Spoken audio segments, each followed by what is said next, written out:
The third story begins within stone walls. Walls that had echoed with prayers for centuries. Walls that had seen candles burn, tears fall, and voices whisper into silence. He was a monk, a man who had given his entire life to God.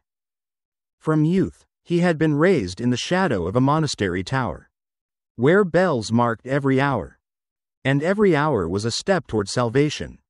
He believed that suffering purified, that obedience was the path to grace, and that silence was the language of heaven. His name has been forgotten, perhaps because, in the end, he had forgotten it himself. For decades, he lived behind the walls of devotion. He prayed before dawn, fasted until his hands trembled, and slept on a bed of stone. He recited every verse, every psalm, every plea for mercy, believing that someday, through enough pain, he might earn a place beside his Lord. But though his lips spoke of faith, his heart trembled with doubt. He wondered, in the quiet of the night, if God ever truly heard him. Then one winter morning, while tending to the chapel lamps, he felt a sudden weakness. The world tilted, the candles blurred, and he fell. The other monks carried him to his cell. He could barely breathe.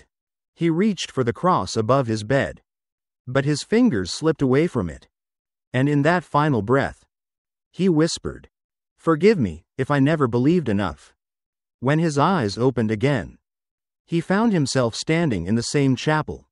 Only now, the candles burned with light that did not flicker, and the air shimmered with stillness. He looked down and saw his body lying there, the other monks praying over it. He tried to join them, but no sound came from his lips. He walked toward the altar, and as he did, the world around him began to change. The walls dissolved into mist. The light grew brighter, and the voices of prayer turned into music. Soft, endless, like the breath of eternity.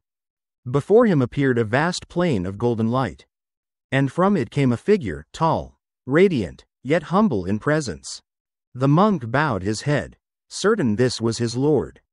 "My Lord," he whispered, "I am not worthy to stand before you." The figure smiled. "My son, who told you that?" The monk's eyes filled with tears. "I have sinned with doubt," he said. "I have spent my life seeking you, but never once have I felt you near."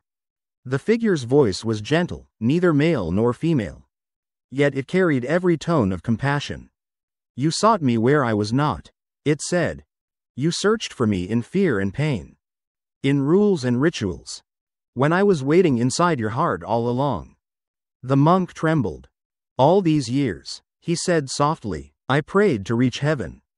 And yet," the light replied, "heaven was never above you. It was within you." He looked down at his robe, at the beads still hanging around his neck. They glowed faintly, each one pulsing like a tiny memory.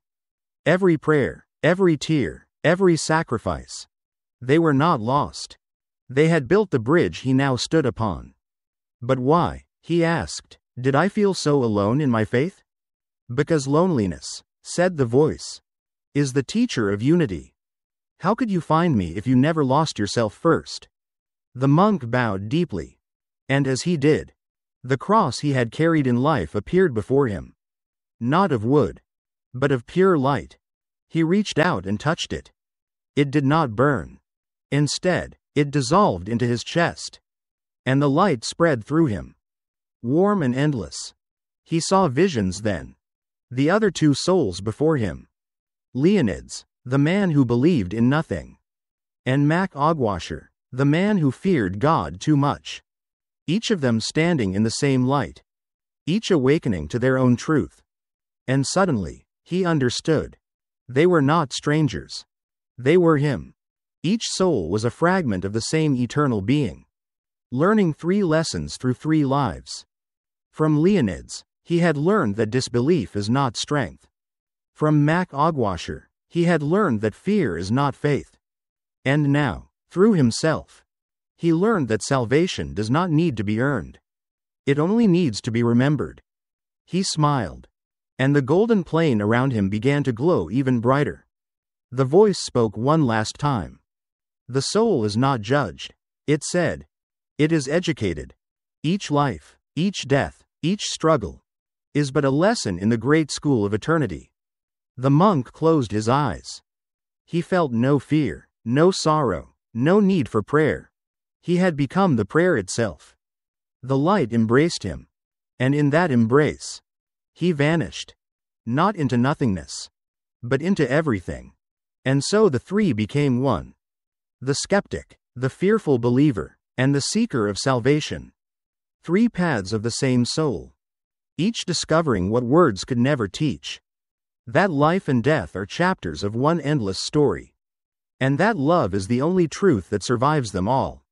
And so it was that three souls, born in different bodies, lived three different lives, and walked three very different paths, yet all came to the same truth.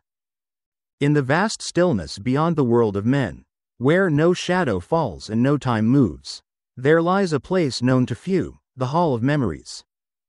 It is not built of stone, nor light, nor sound. It exists only where understanding meets remembrance. Every soul passes through it once. The moment it learns that life is not a journey forward, but a circle returning to itself. In that hall, three figures appeared: Leonides, the man who believed in nothing; P.2, the man who loved and feared God; and the nameless monk, who sought salvation through silence. They stood side by side, yet there were no bodies, no faces, only awareness, only light. And before them shimmered a mirror unlike any mirror of earth. A mirror made of consciousness itself.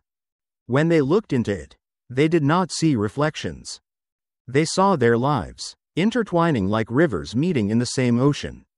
They saw every act, every thought, every heartbeat, not as punishment or reward, but as lessons written in vibration. Leonides spoke first.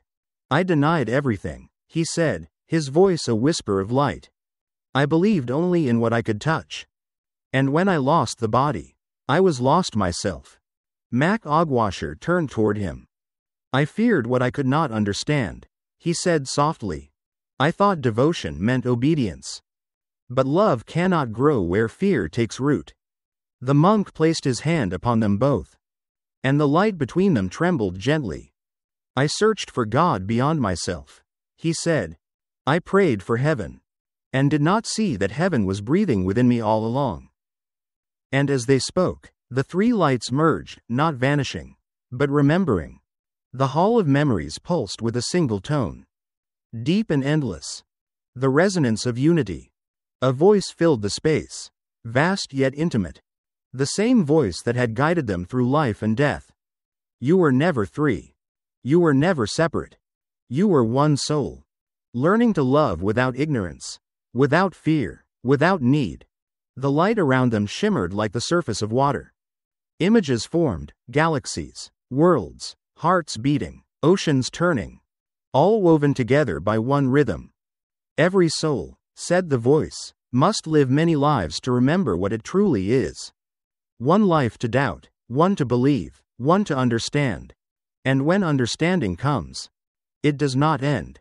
It expands into all that ever was, and all that will ever be. The sound grew brighter. Not loud, but infinite. Like the breath of the universe itself. And within that sound, Leonides, P.2, and the monk dissolved completely. Not into nothingness, but into everything.